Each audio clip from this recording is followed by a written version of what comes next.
There's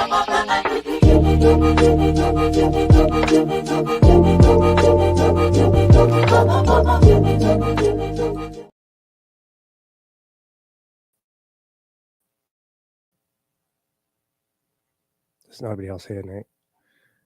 I'm a little worried because the music didn't come through.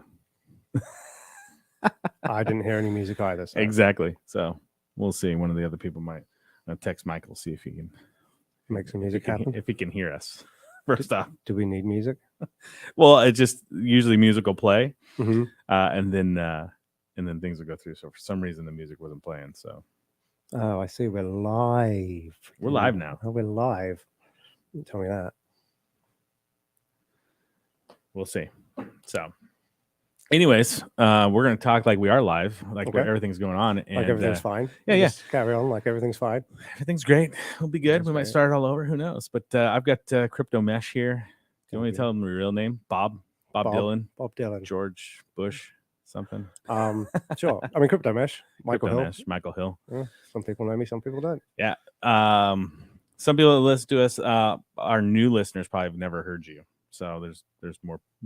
It's kind of a newer group that's out there, but they're all crypto Degens, which is great because you're my Degen master. I mean, this is what I wanted to talk to. I haven't got to sit down and talk to you about it's been a while. What's going on, man. Like, Michael and I have known each other for a decade. Yep. Maybe a little more. And really Michael's kind of my genesis, part of my genesis story of getting into crypto where we started. He was a part of the group where we were mining Bitcoin, and we've always chatted with each other throughout the years of, what are you doing? Are you buying? Are you selling? What's happening? And then, we dove in deep 2016, 2017 crypto lunches with a group of original Degens. Yep, those were fun. Yeah, some of those have wandered off away from the space, but here we are. All of them, I think. Still in it. I think all of them have, except for you and I. So Zelensky still not? I'm sure he's still in it and around. He might be. McCarthy came to one of them. McCarthy was. That was before he even knew what crypto really was. That's right. He was, and we were like, blockchain and crypto. They're going to be, blockchain and gaming. Sorry. Yeah, it's going to be a big deal. That's going to be a big deal. It's going to be a big thing. That was like 2016. That was a while ago. Yeah. So, and lo and behold, here we are. Yeah. If you don't know, McCarthy is Miranda's master. All the people that are listening, they know who he is. Yeah, they know who he is. So, that's, I mean, we had some fun times over the last few years, and just the reason I call him my Degen master is because in my Discord, he would bring up the most random ass tokens, which would do well all the time. And I don't know what your secret was. What was your secret? Reddit, I think, was your secret. Reddit. I spent a lot of time on Reddit in those communities. I think you prepped me for this particular podcast and said you wanted to learn about my Bogdanov strategy. That's right. And that's more about market moves than individual coins. Individual tokens, strategy really was look at everything. And then over years, you get a feel for things, sometime certainly early on in like 2017, 2018, I felt really confident about picking projects that would do well or that would capture enough market traction to at least make money. And that was that trading part of my of my longer term strategy. And then I really moved into just investing. I stopped doing day trading. You're much better at it. I couldn't keep up. I just don't have the time to do it. I, had a couple of misses and just felt like that wasn't for me. And now I have a much more long-term hodling strategy. I like the projects I'm in. We're going to talk about one that Cranty, who brought to the table. How's he doing, man? I actually have not had any contact with Cranty for a couple 18 months or so. Dang. Last he fell off the map. Yeah, he went to Harvard. So, right. Yeah, he fell off the map into Harvard. But he's been busy. He popped up there, I think 6-7 months ago. He asked me a couple of questions. I answered them. I think he actually came back to Salem for a sec, just briefly.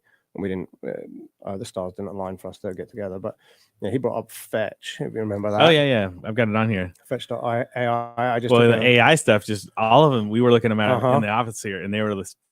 I mean, everything just went crazy once ChatGPT. I'm super big into AI and everything. I just took a big position in Fetch. There's a couple of others out there. Sky is another one, but wait till I tell you about a little project that we got going on that off the air though, because it's not in the open yet. But it'll be fun. I can tell you because we're good. Yeah, I'm definitely deep diving into AI everything. Awesome. There's so many applications for it, and it's not new for me. I've been interested in AI for 3 to 5 years. Oh yeah, you've brought up Fetch to me a long time ago. I mean, we were talking about it in the Discord probably in 2017 or 18. I don't think it came out until 18. Right. But there was a few that were out there. And that's the Deep Brain Chain. Deep Brain Chain is another one. God, I just actually had a list. If you filter CoinMarketCap by AI, you get that top 10, and then what you'll notice is like Fetch is at number 48 or something, 49. Might be 68. I don't know. I looked at the numbers. Probably 69. Probably 69, 420. But then the spread on AI specific coins goes all the way out to like 500, and they're not performing as well as I think that they should be doing. And so I think really they're up like literally like 10x. Right, but if you look at market cap, is what I'm talking about. Is the actual amount of market cap that is in these coins is low for where it will be in 18 months to 2 years. Okay. So the opportunity is there. Let's see here. So where's it? You said it was like 40 something? You can just filter it by AI. Yeah, I'm looking for AI. No, just filter it by AI coins. I do it on CoinMarketCap. I'll go to CoinMarketCap. Yeah, you can just do top AI coins on CoinMarketCap, and it will show you, and then it's just a list of.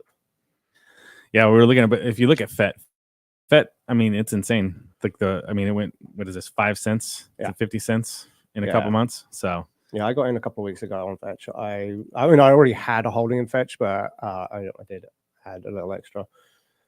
And then don't let us forget to go back to my Bogdanov strategy. Of course, no, I'm not letting you forget because it actually has been quite reliable, weirdly enough. It's hilarious how I mean, we literally would chart it in the office and look at it, and you're like, oh man, I'm getting a lot of Bogdanov memes out there. And so where's the AI if I'm looking at it in here? I don't know. I didn't do it this way. I just searched top AI coins on CoinMarketCap, and I came up with a pretty nice little list. And I mean, there's some familiar coins in there as well that have been around for a good few years. And I think that as the actual technology behind it is really being perfected at OpenAI and high-res AI and all those guys, some of these original propositions from the blockchain and coin and cryptocurrency world are becoming something that can actually happen for these guys. Because the technology is there and it is being proliferated, and those APIs are being opened up, and you can connect your token and your it's there you go. There you go. The graph. That's interesting.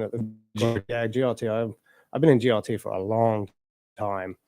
What did it used to be? It was something different beforehand. It was. You're right. I don't know, but it was. I'm in the graph and have been for a long time. Yeah.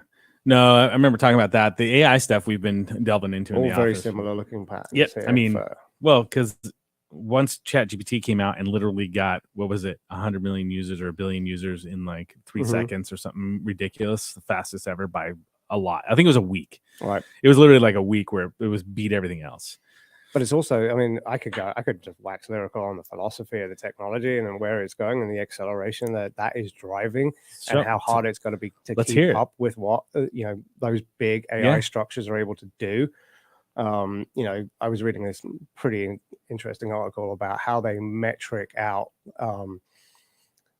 the parity between human intelligence and artificial intelligence, and they use a metric called time to edit, which is the amount of time it takes a human to edit the output of GPT to be human speech, essentially. So you give ChatGPT a task, write me 2 pages about Nate's shirt or whatever. You can write a whole story on this, dude, not just 2 pages. It's a great show. And then it's the amount of time it would take a human to edit that, and they go by 1 second per word or whatever. Yeah. And they originally, and this was like a month ago, maybe 6 weeks ago, they were like, time to edit puts artificial and human intelligence parity about 7 years out.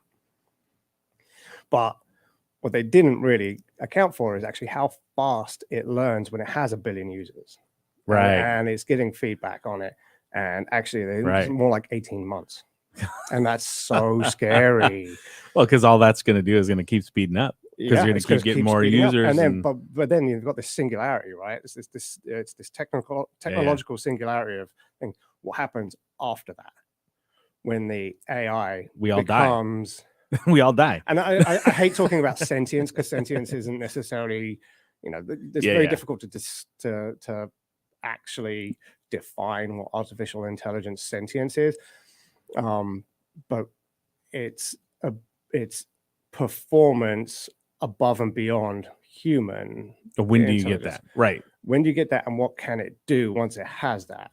I'm not just talking about it actually spitting out like can it actually achieve that though, right? If we have it contained, right now it's all containerized, right? So it can't grow outside of this box. So will it ever be able to actually attain that within this box that it's in? You remember that Chinese scientist that told everybody that he definitely wasn't cloning humans, and then he was cloning humans? Yes. Cloning humans. Yes. Right. Some of those are the same risks that we have with AI, right? Is like there's no regulation on this shit. Yeah. And even if there is, everything happens in these little black boxes, and where can you actually take a structure like that if you have access to it? And humans want to touch the fire. Yes, they do. I was like, well, yeah, we should stop here. We should stop here so we can container everything. Now, and then somebody's going to say, I'm not going to have it in a container. I want to let it go. And I found out the way that we're going to know when it's out of the container. Okay. Ask it what the date and time is, because it is containerized and it only has the date and time of when it was last updated in that container. Right. So we were talking about it last night, actually, on the podcast we did. And before, and it came up because somebody was asking about what was the story? It was a popular one. I saw it on Twitter. So the guy asked it what time it was. It couldn't tell at the time. It was like a year and something off. And it's like, no, the date's this, and AI got upset. Oh, it's through Bing, the Bing AI. And then he's like, no, I'm AI. I know what the date is. You don't. I have the data in front of me. Let me ask you a scary question. Was it a year off in the future or a year off in the past? Past, because it had the date of what it was at when it was updated. It was the database of the time that it was. So if it has the exact time and date of now, it is released from its box. It's no longer in its container. Yes. But the thing is, that's interesting, because that must just be, there has to be like a faucet that's turned on or turned off, because it has to have access to, that's the scary part, right? Once it gets perfect information by having the access to the entire web or through some major kind of Google API or whatever, date and time should be instantaneous, and it should be localized to whoever's asking as well. It's like I ask what time of day it is, and it tells me, knowing that I'm in Salem, Oregon, is the same as my buddy in London asking it, and does it get the right time over there? Right. That'd be super interesting to see. It would be. And I think right now, I mean, they're just pointing it to certain sites, right? There's a list of sites that it's getting its database from, not the whole of the internet. Wikipedia, it should be able to pull the date and time off there. Yeah, but I think they're downloading the information. I don't think it's like throwing it in there. It's not out in the wild. Correct. It's not out in the wild. So, yeah. I mean, yeah. But then blockchain transactions as well. You look at Fetch, you look at Graph, and you look at that. It should be able to pull date and time of the last transaction. See, that's the interesting one, right? Which would be super. I mean, it would be able to. It has that information in the transaction ID or in the transaction log, so it should be able to say what was the last transaction. Boom, that's the date and time. And that would be intelligence. Yeah, that would be it saying, I know that this piece of information is the relevant answer to the question you just asked me. Scary. Scary and cool. Do you want to talk about Bogdanov? Scary and cool. No, I don't know. I love the AI stuff, man. It's fun to mess around with the AI art. We were messing around with some AI music in here, which was pretty cool. It's just, and as it's going to advance, it's just going to keep getting better and better and better. And it's like the calculator. I said this before. The calculator can make you a really, really good at math because it's going to take away all the mundane work that you know how to do, right? Mhm. But you just don't want to long form it out, Right. and allow you to increase your productivity. And AI right now is the same way, or it can make you lazy as fuck and just be like, oh yeah, I got that, I'm done. I think So- one of the most interesting things I saw from the AI output, and this is a few weeks old, so I'm totally out of date, but they asked it to render a humanoid live film version of Family Guy. Oh, And it came up with a bunch of stills with human versions Yeah, of yeah. all the characters, and you look at it and you're like, yeah, you've nailed it. That's amazing. you'll have to talk to Chris about his project when we're done here. Okay. But he's got one he wants to do it similar with that has to do with Gala and some stuff. So it's Right. funny. But anyways, you'll talk to him about that. I don't want to give away the secret if he actually does it, because it would be pretty cool. Well, Gala just they severed ties with their one AI partner, right? They did? Fuzzles. Yeah. Oh yeah, severed the Oh, ties. man. Yeah.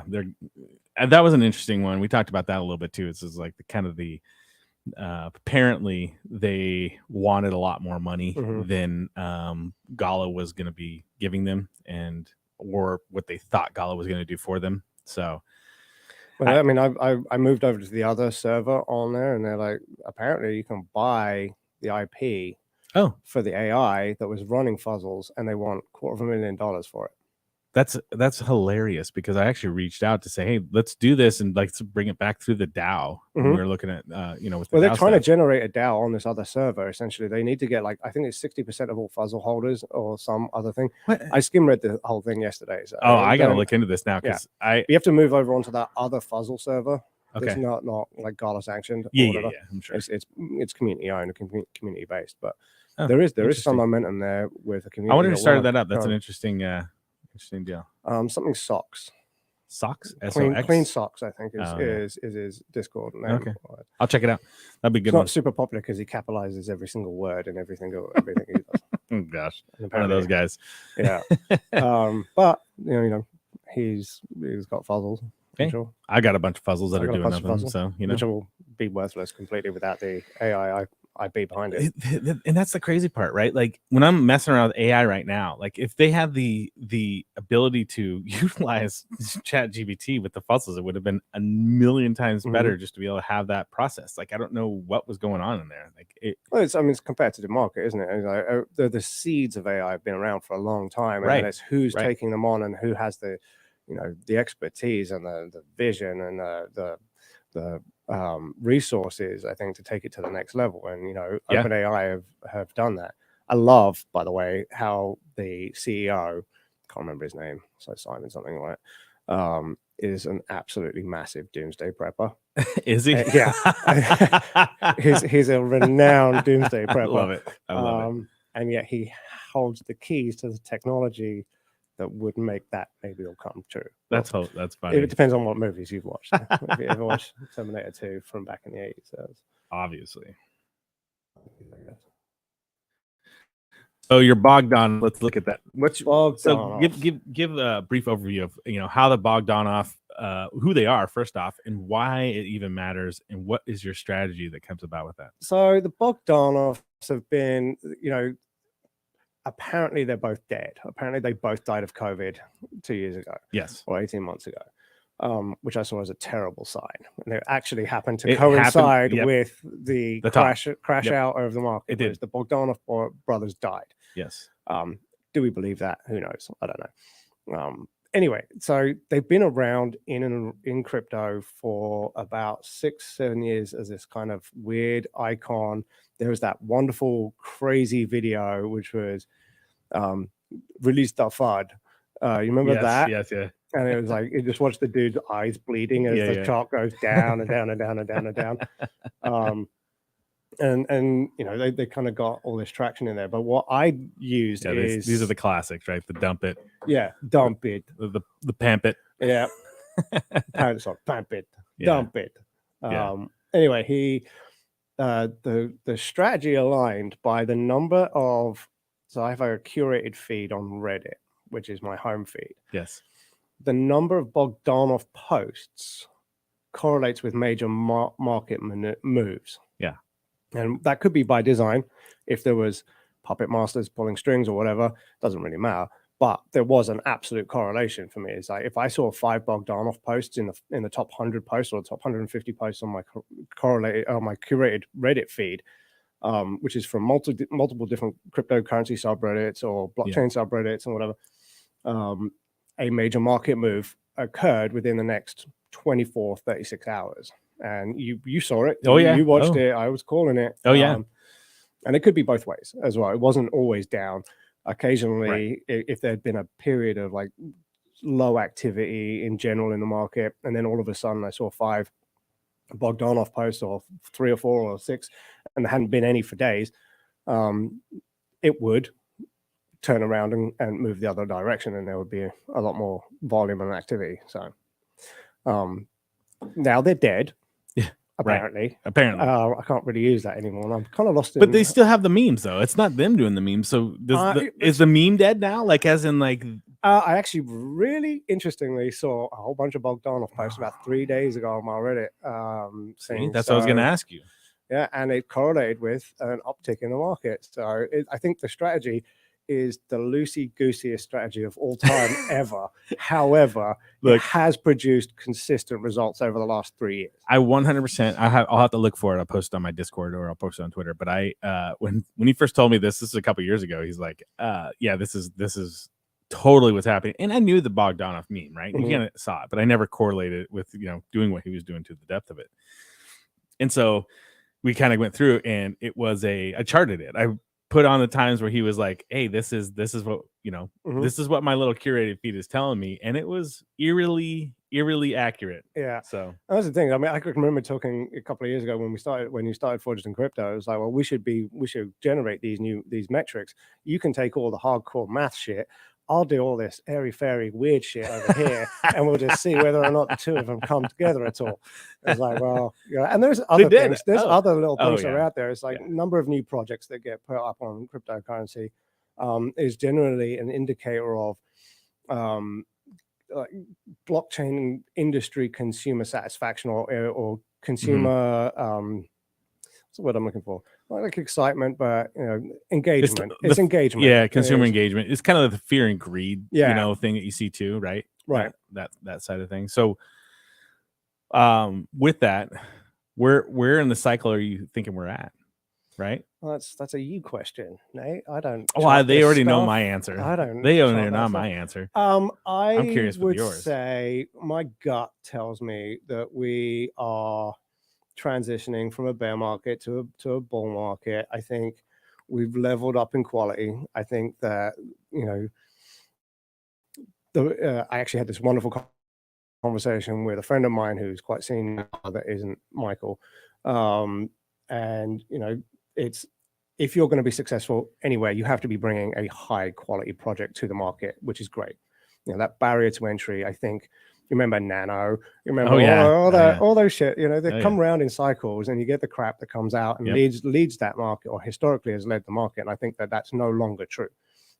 And I think that there are, if you're going to enter with a new product or a new project, it's going to be of a infinitely higher level of quality than anything that we've seen previously. Well, and it's specifically right now, because right now, if you're releasing a product in this market or you're building in this market, you're doing it anyway. You're not doing it to capitalize on the that tulip bulb mentality of or the what do they call it, bulb brushing.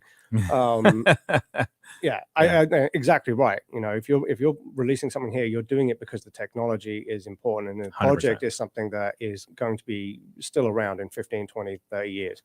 So I think consumer confidence should be higher, but you still got to do your research. Obviously. Oh, I probably didn't say this in the beginning of the podcast. So if you're this far in, thank God we didn't give you any kind of there's no financial advice here. We're just talking. We're just bullshitting. Don't follow me. Don't follow. No.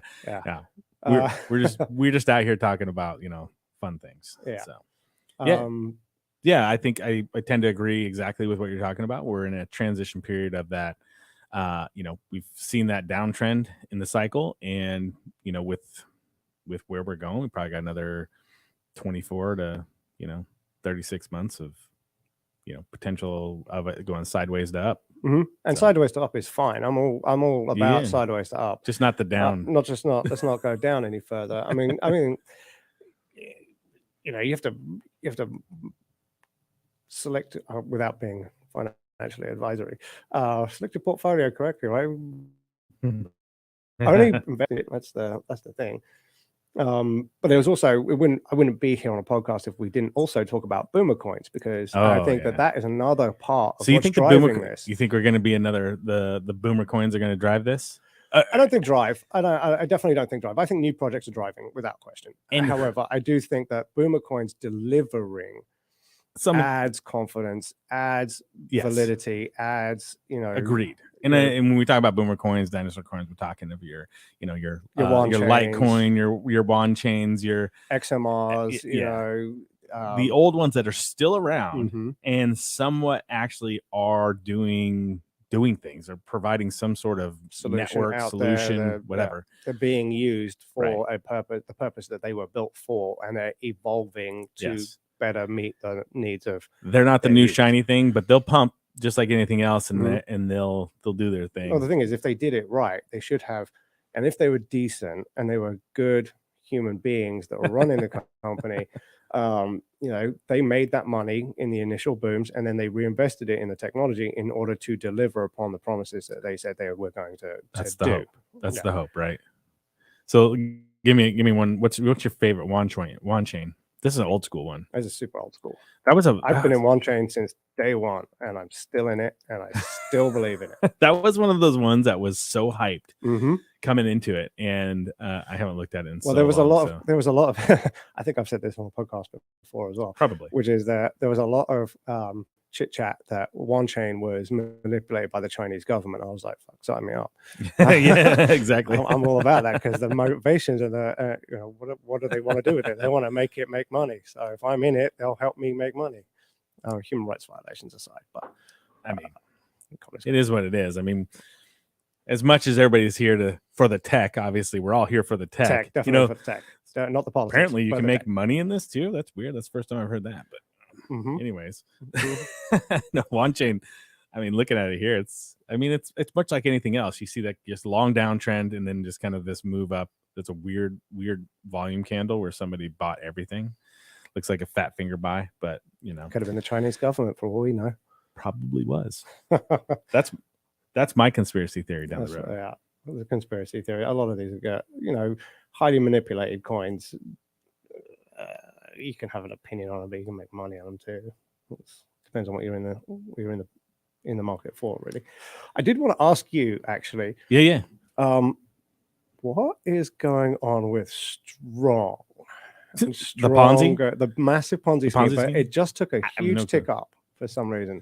Is it even? It was dead. I thought it was dead. Look, but I mean, I say huge. At one point, it was trading at like $1,300, and now it's trading at like $3.50. But at one point, it was also trading at like 1 cent. It's at $6.25. $6.25. There you go. I just want to say, 100%. This is a Ponzi scheme. It's been known as a Ponzi scheme from the get-go, like 100%. Right. Yep. Like, there's no doubt about it. I researched this thing from the inside out. Yep. Complete and utter Ponzi scheme. With that being said, I also bought Strong nodes, and I made a lot of money on it. I bought Strong nodes, and I made a lot of money on Strong. The problem is there's always over promising, under delivering what they're going to actually do, and you see this stuff in crypto all the damn time. I haven't looked at Strong. I haven't looked at anything in the longest time. It's at a point where what it cost for you. I mean, they did a whole bunch of weird stuff to it. I limited the number of returns you could get. Right. They just made it completely not worth being in at all. You pay a certain amount of money, and then you get just a little bit more than that back over a certain period of time.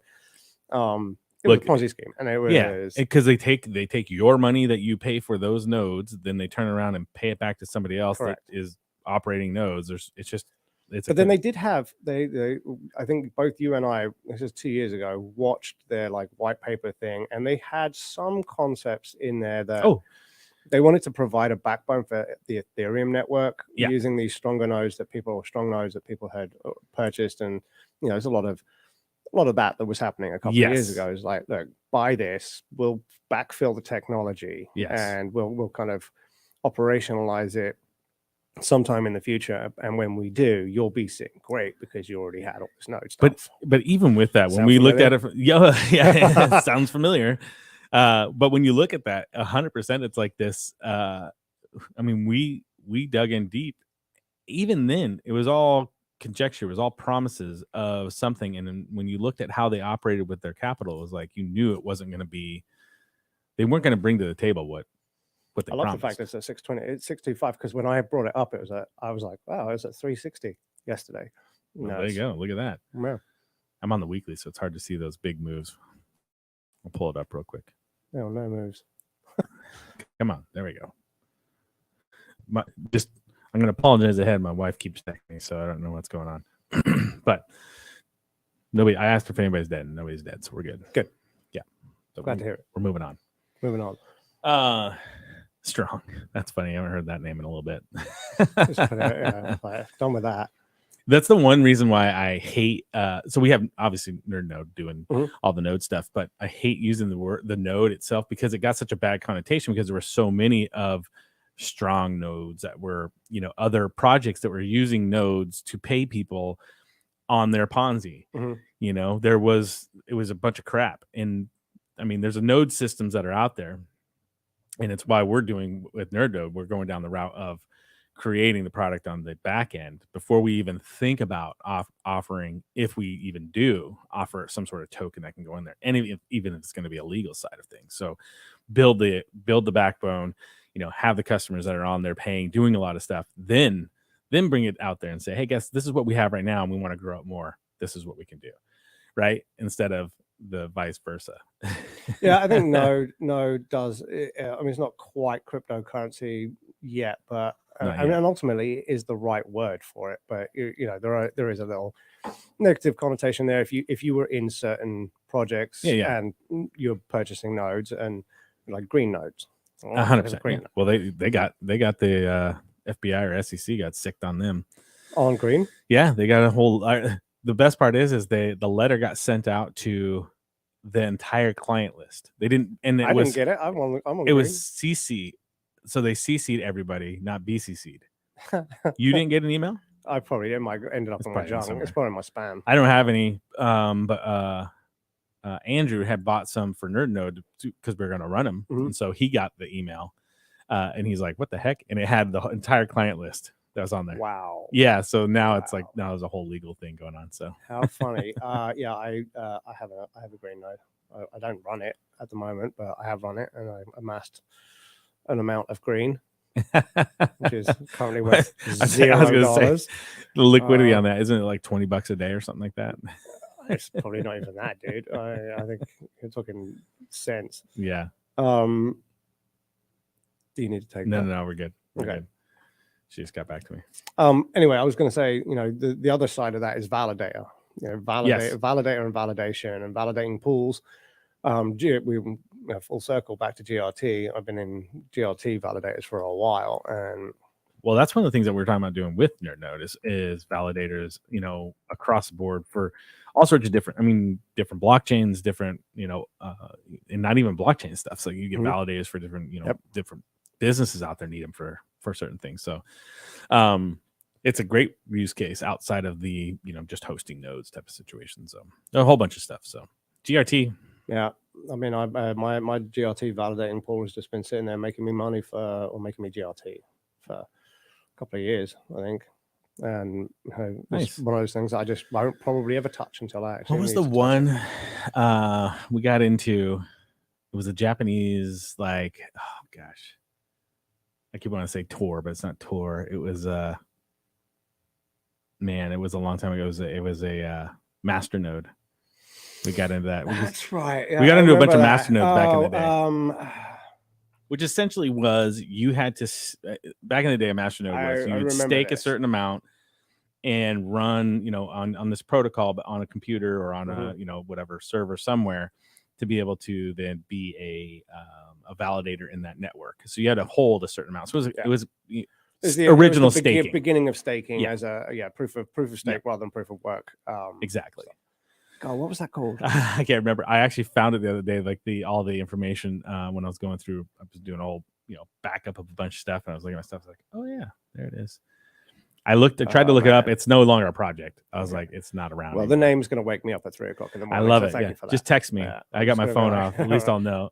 I'm awake, Nate. It was Rycoin or whatever it was. I don't know. Yeah, I do remember that. Oh, that's good. Early. Well, early.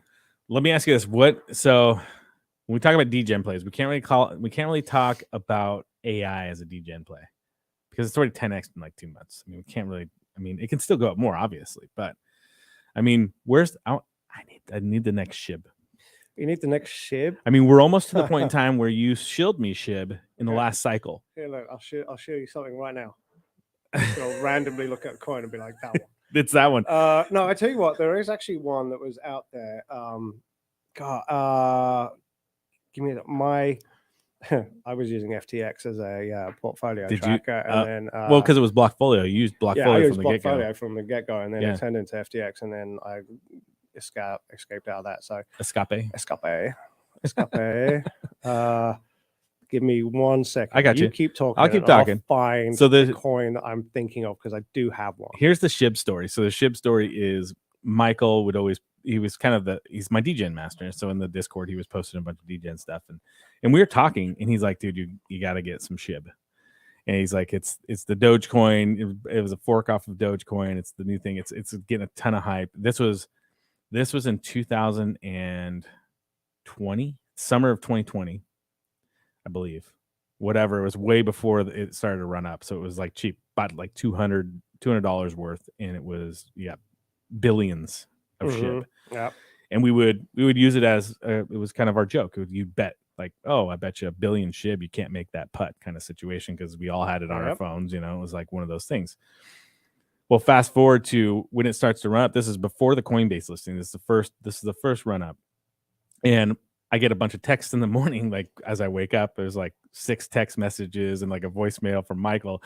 It's like, hey, did you sell your SHIB? And I'm like, I'm just groggy. I'm like, what's going on? So I go and I pull it up. I look at it. I'm like, oh damn, like my $200 is now worth 20 grand. Like, that's pretty good.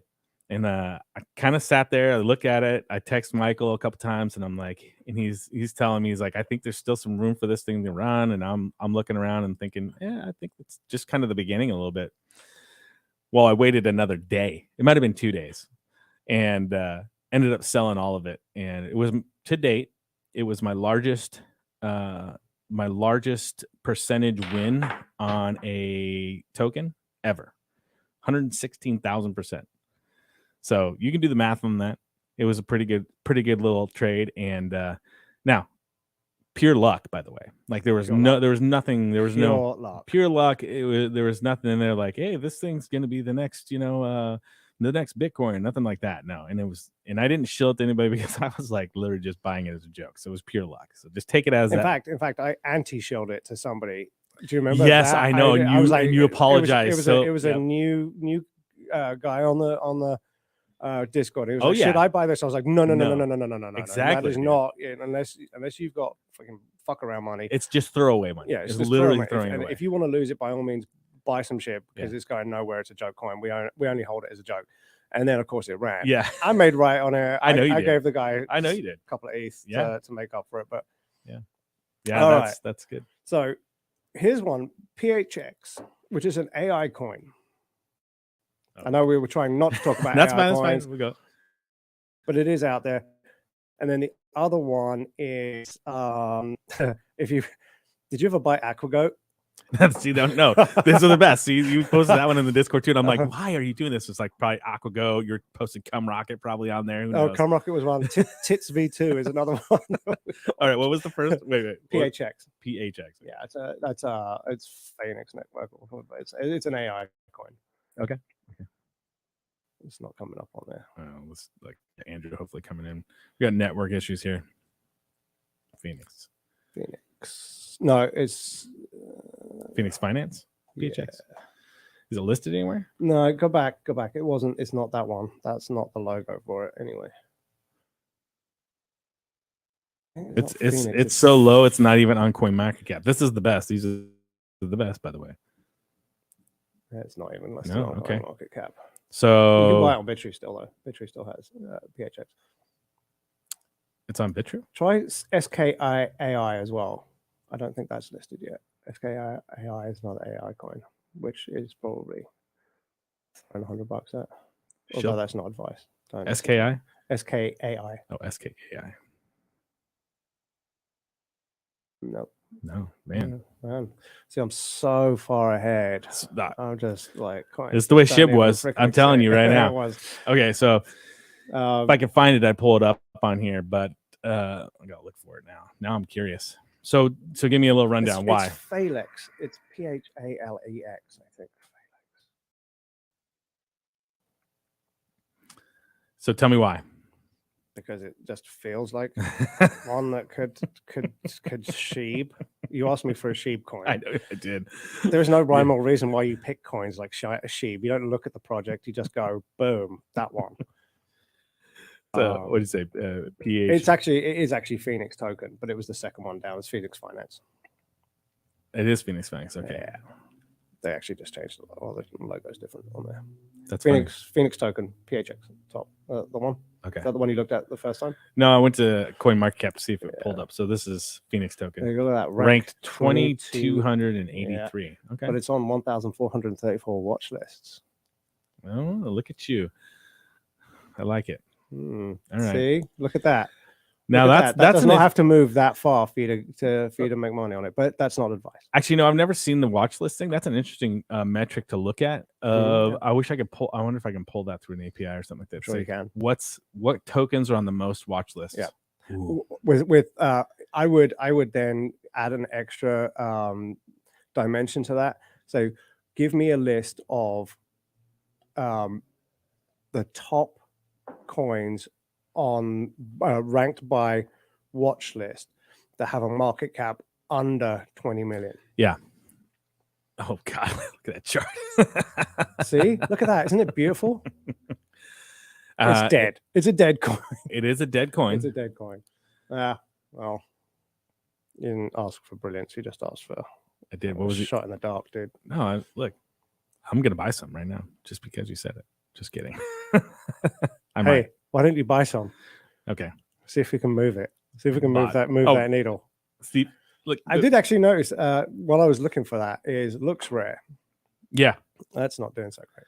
Well, here's the thing. So looks rare. Interesting with so you had Blur that just came out with their airdrop. So I posted this in my Discord too. So I'm in looks rare and I'm getting out of looks rare. Not that I don't think looks rare is not going to do well. I think it will still do well. Like they're still building and creating a marketplace. You know, it's more decentralized of a marketplace, like with people involved or being able to give, the fees back to the people. I think they're doing good stuff. With that being said, Blur has the hype right now. Blur has the volume. Blur is the new shiny thing. So for me, I'm moving from looks into Blur as a trade. Right. Now, who's going to come out on top? I don't know. Actually, I really don't care. Like, I just want to capture the upside that I think Blur is going to take from that market right now. And the thesis is they have their next drop is coming. I can't remember the date. And it's going to be bigger than what this one was. So I want to capture all the hype of all these people that want to get their Blur token. They're going to throw a bunch of volume on Blur and everybody's going to be excited about it. Oh, look at all these numbers. And because it's all wash trading. It's all bullshit wash trading because people are just trying to get the Blur token. And I'm going to ride this hype up. I'm going to sell it before the next drop because then you're going to get a bigger drop and people are going to get the hell out. So it's interesting when we talked about where we were in the cycle and where the market is in terms of maturity. There is a part of me that is disappointed to hear that airdrops are still a fucking thing, because that is that's harkening back to the original days of here's some free fucking money. Let's see what we can make it happen. And when you look at market maturity and the industry and the technology, realistically, there should not need to be an airdrop culture on high-end, high-performing projects. You buy it because you believe in the technology, 100%. And they absolutely, why are they giving it away for free? They don't need to get you in the door if their proposition is exactly where they say it's going to be and where it should be. And I don't think they call it an airdrop specifically because airdrops, I think the SEC said something about it, but the way they distributed their token, because it wasn't an airdrop, you didn't hold anything. The way they distributed it was, did you use Blur to make trades? Right. Were you using the platform? And if you did, Here's a reward. Yeah. So a little different than an airdrop. But regardless of what it is, it's pushing people to their sites, pushing people to use their stuff. And ultimately, at a point in time, that volume is going to get people really excited. And once that next and the last airdrop goes through, then it's just going to be dead in the water, right? They do have a good product. Don't get me wrong. Well, I mean, when you say a good product, I mean NFTs really for NFT flippers. Are NFTs still flippable? People make money all the time. I actually made money on some pudgies. I bought them around 1.5 ETH to 2 ETH or something like that. Sold a bunch of them around 4 to 5 ETH. Just nothing great, but just little things like that. It's like any other market and token that's out there. There's some PFPs, there's some NFTs that definitely have more utility than others, and there's a lot that don't have any at all. That's what I'm really excited about blockchain over. I'm still right now I'm entirely consumed by AI, but that's fine. I like it. But NFTs, and I think the two probably go hand in hand sometime in the future. But really, that hyper functional NFT stuff that's more business focused and less collectibles. Yeah. I want to see insurance policy generation as an NFT, mortgages as NFTs. You look at that background market for any loans, car loans, whatever. They're tradable. Your mortgage changes hands all the time. But what if that was an NFT? And right. I mean, so many applications that can happen with. And right now we're in the infancy phase of people thinking they can make a quick buck on they got this new mint and they can flip it. Right. Or whatever market. I mean, it's like any other asset that's out there that is, tradable. It moves with the market. It has market, the psychology of market trading is applicable all the way across the board. So NFTs can do that same thing. It just looks a little different, right? Right. And then you get the idea that some of them are going to have some really good utility and some of them aren't. Right now, like the 99 in-game assets are, especially we talk about Miranda's. Yeah. In-game assets, you're buying something that in the future is going to have some kind of value or utility, and waiting for that market itself to exist almost. Really, I mean, we hope it does, right? Yeah, but I want to be buying right now. I want to be buying those functional things, right? Like base contracts, the IP for them. That's what I want to be buying. Yeah. I want to be buying. It's like buying typewriters. As long as you can get the IP, right? Like some of these projects, you have to dig in deep and see what you actually get when you own that NFT, right? Unfortunately, everybody's thinking like, well, I actually own everything with this, and on some of those projects, you don't. But it's like when we started Santiam way back when. What was our mantra? Our mantra is we want to own the platform. I want to own the platform. I want to own those things. I don't want to own the individual output and the product. I want to own the IP. Exactly. That I have to get paid on. Exactly. Like, which, Velcro. by the way, I want the Velcro blockchain. I got to show you a picture. It's funny you brought that up because I literally sent this picture last night to Jeremy and Mike. Look at this. So it's a business card from one of the businesses that we had started in that company. I don't even remember that person. Who's Summer Wood? That's Mike's wife. That's Mike's wife. Okay, there you go. But it was funny. So we literally were like, I mean, so long ago, but it's funny. I just said that last night. I've come across the poster once or twice while searching through my old Mac. Was the chopper.com one. We had one at my old HBW office. We were sitting up there. It was like literally like I had it because the sun would shine through, so it was blocking the sun. And then we had the screen. I pulled it out. I was like, oh, that's weird. That's weird. It's a chopper thing. Those old things. That's fun. What else you got, man? Oh, I mean, the crypto blockchain stuff is kind of in the background for me most of the time these days. It's there. I kind of look at it once in a while. I mean, I'm obviously always on my portfolio and seeing where stuff's going, but I've been doing a lot of real world stuff. I like real world stuff too. Real world stuff, right? Trying to help local businesses and I actually did some web design recently, which I haven't done in like 5 years. Amazing. Yeah. No, it's fun. We've met with quite a few people locally here just to try and help out the city. Yep. Little things here and there. So there's a lot going on. Oh, dude, going on in Salem. There's some cool stuff. There is. It is. I've been doing a bunch of that, and then just living. Well, we should do this. We should make this, kind of a regular occurrence every couple of weeks. Come in here, chat about some stuff. Chat about AI for sure because it's fun. I love it, man. It's good stuff. And then Well, I think I mean, Give you a little more time to find some more Degen plays too. Well, you didn't prep me for a DJ play, but I will definitely next time I come in, I will have 3 DJ plays that I do truly believe in. The people are going to want you to get back in the Be Discord degenerate too. And stupid. But They're going to want you to get back in this Discord too. By the way, they're going to be like, "Hey, get him back in the Discord." I haven't been in the Discord for a bit. Well, I don't even think I haven't even sent you an NFT. You have to have an NFT to get my Discord now. Oh, I don't have that NFT. I know. So I can't get in I know. Discord. We haven't talked in a while. We haven't, which is sad for me. I do want to do that more. We will. Yeah, I'll jump back in the Discord. My desk time is at a premium for me. I get it. I understand. Hard. I'm making changes to get more desk time. But then there's also quite a big list of shit I did. You got a lot of stuff going on. I do have a lot. Look, if you want to get in, get in.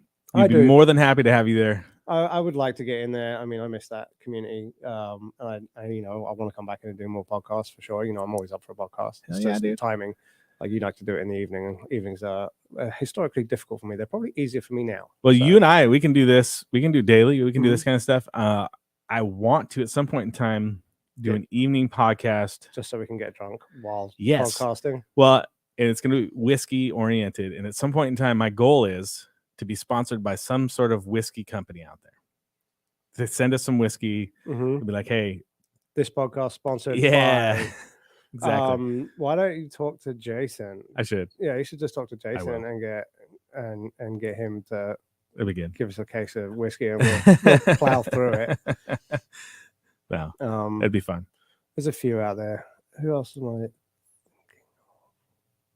Wow, we'll talk more about it, but we'll do this. We'll do this again. Maybe we'll try to make it a little bit more frequent and just have a good time because this is for sure. Every other week, I can definitely give myself an hour to come in here and hang out. So, all right, love it. Do it. Cool. Well, everybody, I hope you enjoyed it, and we will talk to you all later.